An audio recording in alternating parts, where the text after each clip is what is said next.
All right, so let's go ahead and get started completing the square.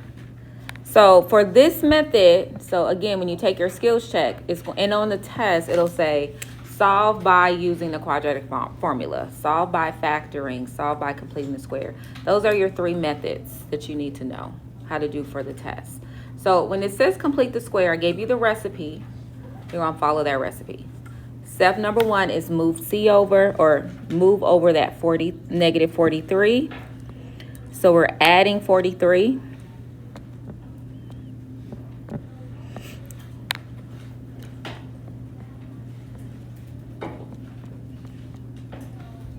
And when I add the 43, and I'm going to change that to an X too, instead of A. What do you get when you add 43? What's negative 7 plus 43? 36. Good. What's the next step in the recipe? Factor out A from the left. So only these two. We're going to divide only these two by 3. So I'm going to divide both of those by 3. So 3 goes on the outside. And that gives you x squared plus 4x equals 36. All right, so now that you have taken out that 3, this is your new b value. So you're going to take that b value, divide that by 2, and square it. And when you do that, 4 divided by 2 is 2, and 2 squared is 4. You're adding that here, but on the right side, you're really going to add 3 times 4 because you have to keep it balanced.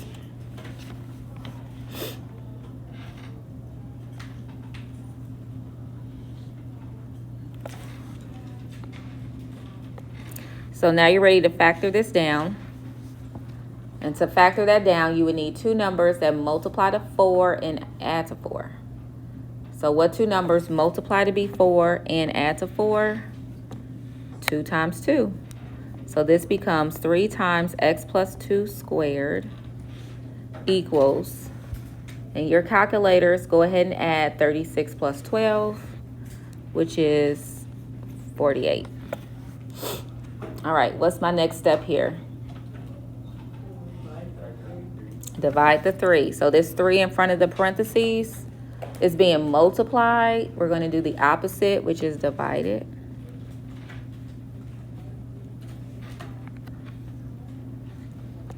So we have x plus 2 squared equals 16. And when this happens, doesn't happen often, that means that we could have factored it because we actually have 16, which is a perfect square. So I could take, when I take the square root, I'm left with x plus 2 equals plus and minus 4. And I can separate that down to x plus 2 equals positive 4 and x plus 2 equals negative 4. Go ahead and solve that. X equals positive 2 and x equals negative 6. All right. Who had those answers? So I'll give you a minute to copy down and correct your work. And then we're going to continue in Appendix 7.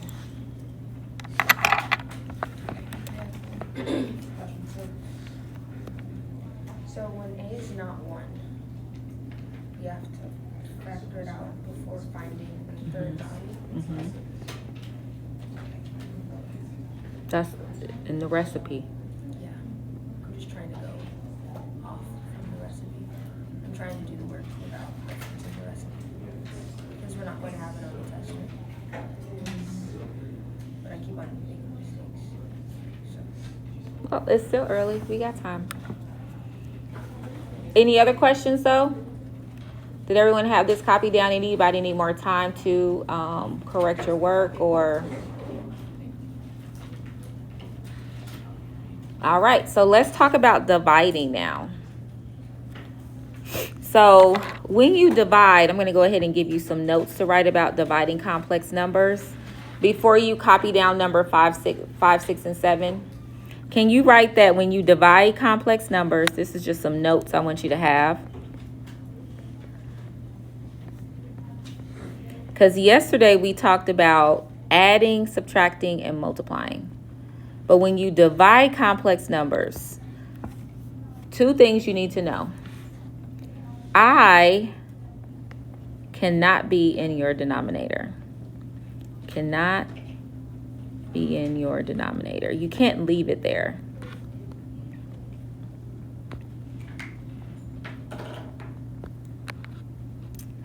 And the way we get rid of it is by multiplying by what we call the conjugate of your denominator. That's how we get rid of I. So I'm going to talk a little bit about what is a conjugate.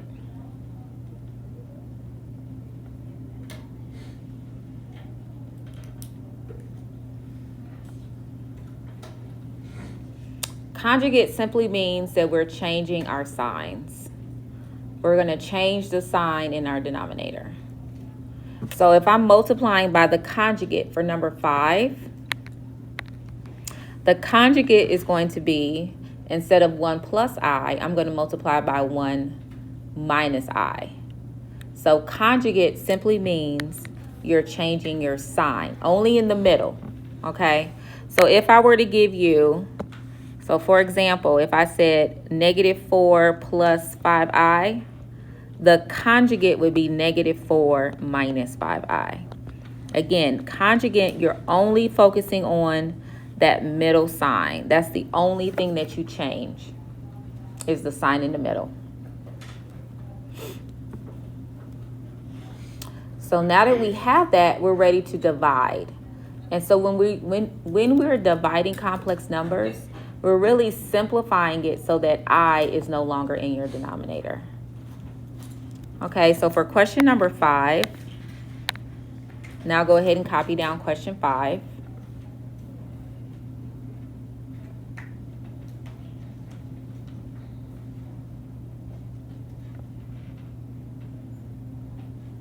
For question 5, we're going to multiply top and bottom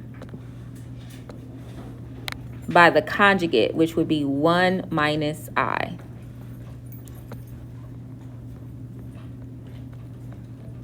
So I have to do that because remember, to keep a fraction equivalent, you have to multiply or divide numerator and denominator by the same thing.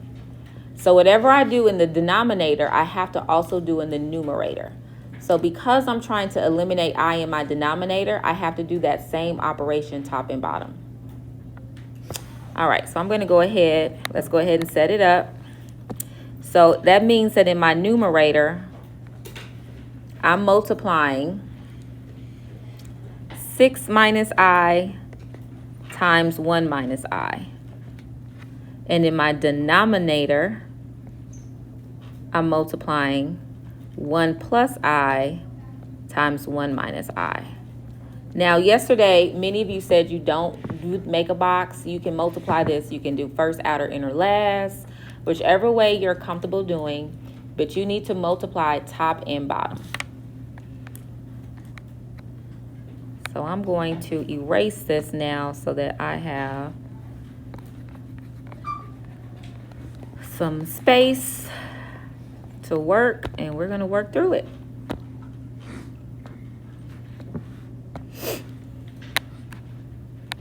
All right, so let's go ahead. I am going to make a box.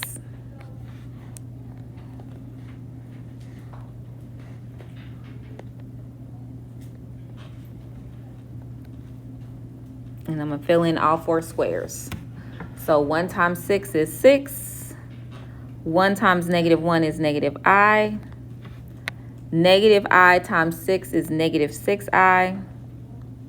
And then in this last square, I have -I times -I, which is going to be a positive I squared. And we know that what does I squared equal? -1. So in this box, I really have a -1.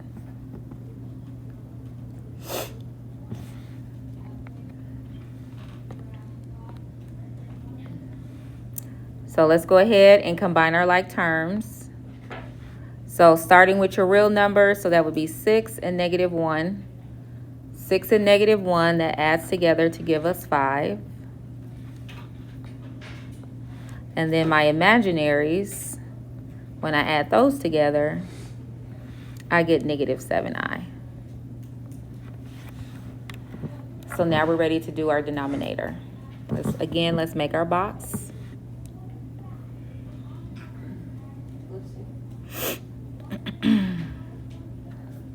And we have 1 plus I and 1 minus I. Go ahead and fill in all 4 squares.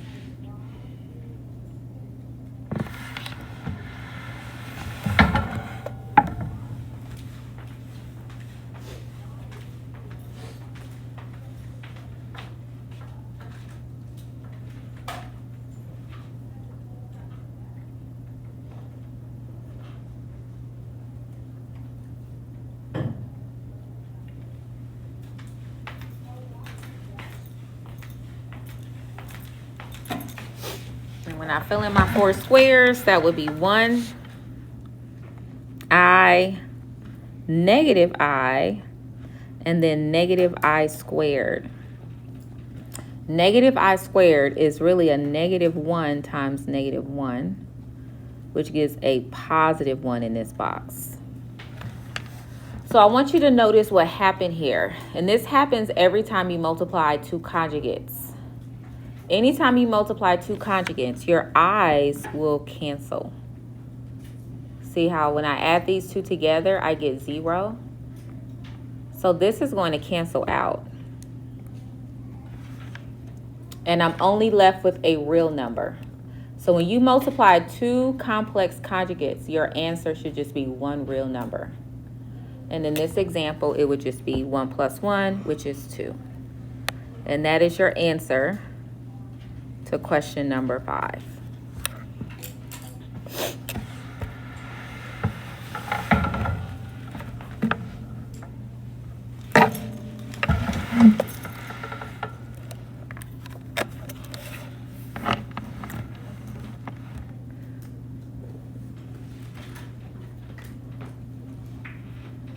All right, any questions about number 5 before I take it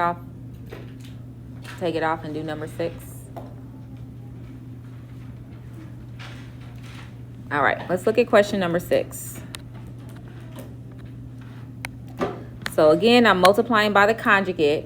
My conjugate though, because there's an invisible 0 right here. Okay, so I'm multiplying by 0 plus 2i or just 2i, top and bottom. We're multiplying top and bottom by positive 2i. That's my conjugate of my denominator. So in the numerator, we don't need to make a box because it's just 2i. We have 2i times 2 minus I. And in my denominator, we have negative 2i times 2i. So let's go ahead and distribute.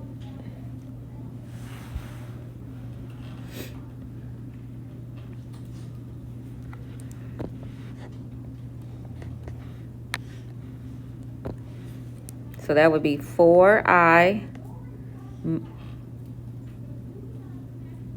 minus 2i squared. So 2i times 2 is 4i. 2i times negative I is negative 2i squared. And what does I squared equal again? All right, so we have 4i minus 2, and then that I squared is a negative 1. So what I'm left with is 4i plus 2, which is nothing wrong with that. If you left it like that, that would be 100% right. But we generally write the real number first, so I'm going to reverse that and write it as 2 plus 4i. Same thing though. And in my denominator, when I multiply that, I get negative 4i squared And again, I squared is -1. So I just have a +4. So let's put our answers together. So my numerator is 2 plus 4i, and my denominator is 4.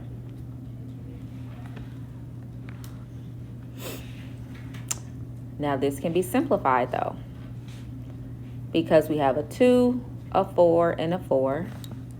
And if I divide these three numbers by 2, then my final answer is 1 plus 2i divided by 2. So that would be the correct full answer. All right, so let me pause there. Zoom out a little bit. And that is number 6. Okay, so I don't know what I did wrong, but I'm gonna tell you the steps. So Wait, can I just look at it? Because we got yeah. figure out.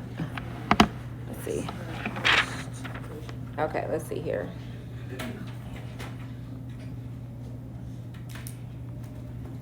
So it looks like you dropped the 4i here.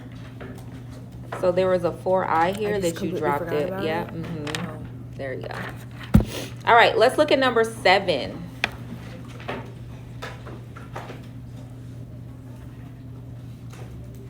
So what would be the conjugate? Oh, let me go ahead and zoom out so you can see it. What would be the conjugate that I'm multiplying by for 7? 5 plus 12i. Good. Let's do that. All right, so I'm going to take my numerator, and I'm multiplying that because that's just a 13 times 5 plus 12i. And then my denominator, we have to make a box or do first, outer, inner, last, and multiply it by 5 plus 12i. So take a minute to simplify that. So for the numerator, you just have to distribute. In your denominator, you have to do first, outer, inner, last, or make a box.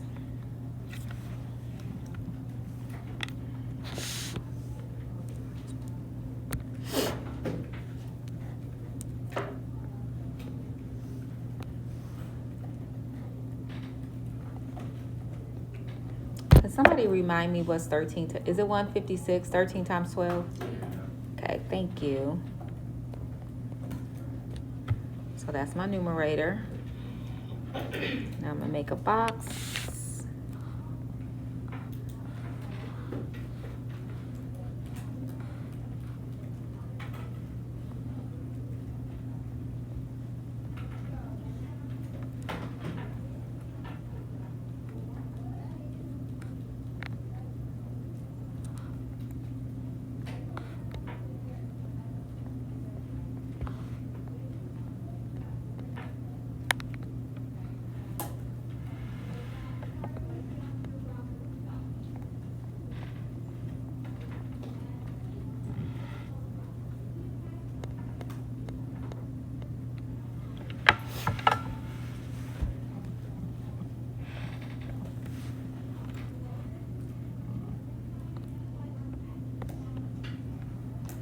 So again, whenever you multiply two conjugates, the i's are going to cancel. So this cancels out.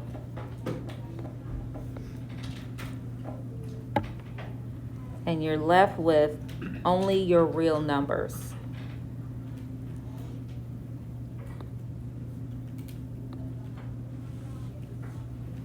And when you add the 25 plus 144, you get 169. All right, so this is my answer. And this actually can be reduced. This is a big one though. So that would not be the full final answer. Does anyone know what number I can divide by 65, 156, and 169? Not 3. What'd you say? 13. Let's divide them all by 13. So pick up your calculators and divide these three numbers by 13.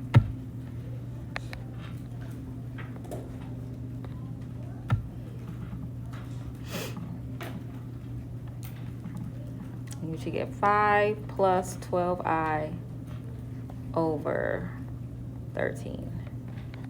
And that would be your final answer to get full credit.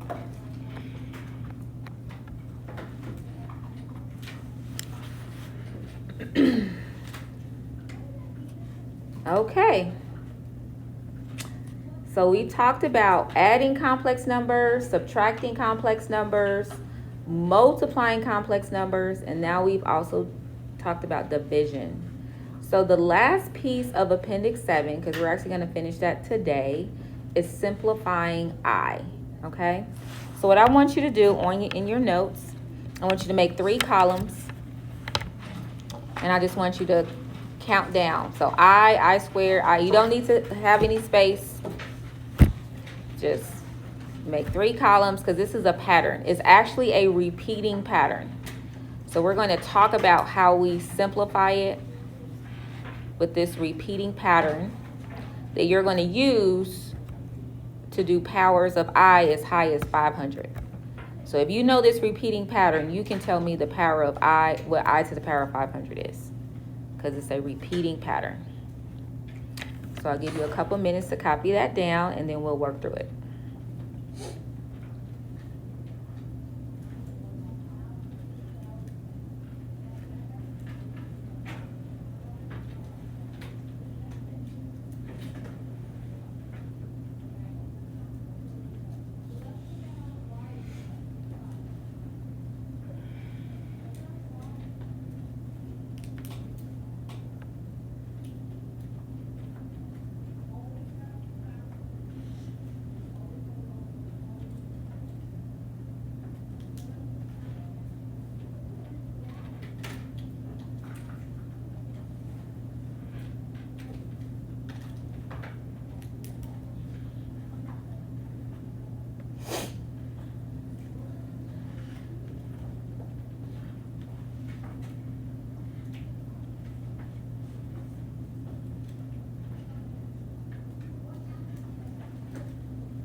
Okay, so I equals I.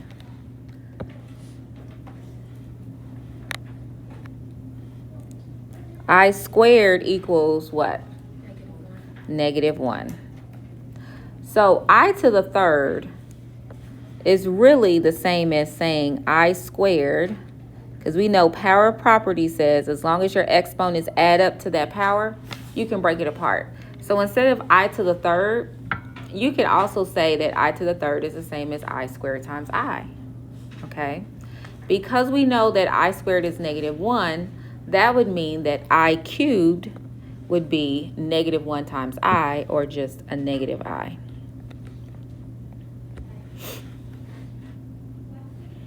I to the fourth can be written as I squared times I squared, which is -1 times -1, which means that I to the fourth is +1. And this is your pattern, and it's a repeating pattern. It's only 4 answers. When you simplify I, it's one of these 4 answers. It's either I, positive I, -1, negative I, or +1. So now let's look at I to the fifth. I to the fifth, every time we hit a power of 4, it equals 1, okay? So I'm going to rewrite I to the fifth. Instead of I to the fifth, I'm going to write it as I to the fourth times I. And we know that I to the fourth is 1. So what I really have is 1 times I, or I. See, I'm back to the top of the pattern. I to the sixth is really I to the fourth times I squared, which we know I to the fourth is 1, and I squared is -1. So what I really have is 1 times -1, which is a -1.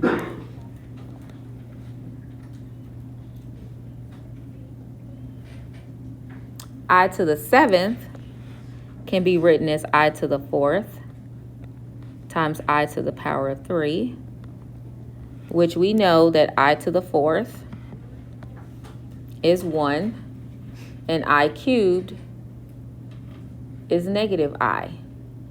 So 1 times negative I is going to be negative I. And then lastly, I to the 8th is I to the 4th times I to the 4th, which is just 1. So do you see the pattern? It goes I, negative 1, negative I, positive 1. I, negative 1, negative I, positive 1.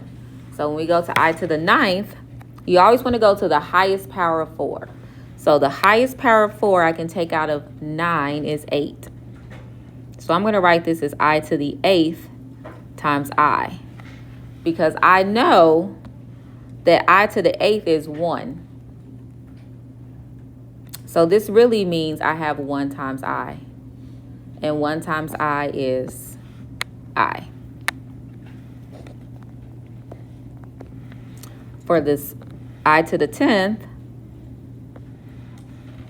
that would be I to the 8th times I squared.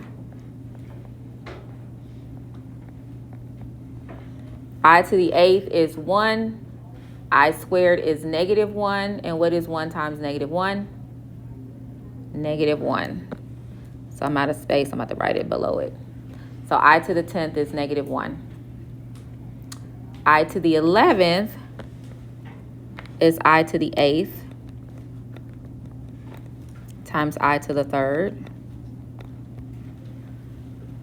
I to the 8th is 1. And we know I cubed is negative I. So 1 times negative 1 means that I to the 11th is negative I. And lastly, because 12 is the power of 4, we know that I to the 12th is just going to be 1.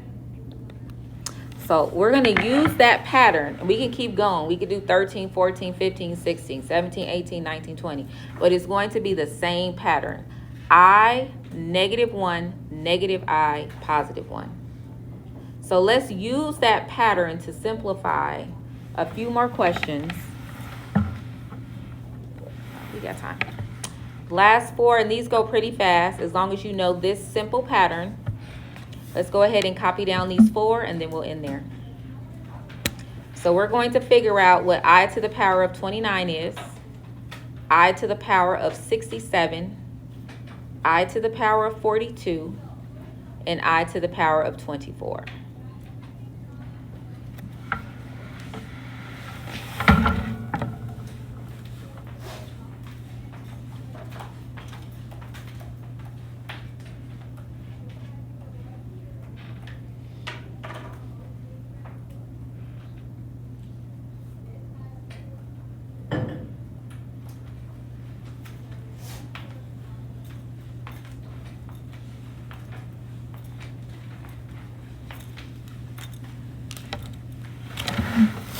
So again, we want to go, how high can I count by 4 and not go over 29? So what's the highest factor of 4 in 29? 7. So we can take it out 28 times. All right, so I'm going to break this apart to I to the 28th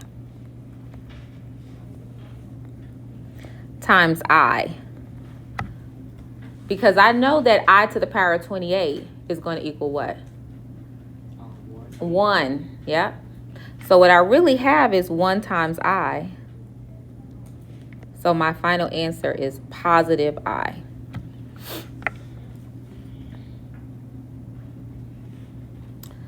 $67, $64. That's the highest you can count. So I to the power of 64. Make sure, divide 64 by 4 in your calculator. I'm pretty sure that's a factor of 4. Is it? Yeah. Yeah, okay. So we're going to break that apart to I to the 64, which means I have how many i's left over? 3. And if we go back, we know that I to the third is negative I. And if you don't know that, let's say it's a test and you can't remember that, you can break this down again because you know that you know what I squared is. So you could break it down again to I squared. So I know that this one is going to be, this is 1. I squared is negative 1, and then I have an I left over. And if you multiply all 3 of those together, you get negative I. So if you can't remember that, as long as you remember you need a power of 4, and that every time you have I squared is negative 1, you can simplify it that way too. All right, try to do 3 by yourself, and then we'll go through it together. This is our last 2.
Okay, so who got negative 1? All right, that's the correct answer. So I to the power of 42, we're going to break it apart. We have I to the 40.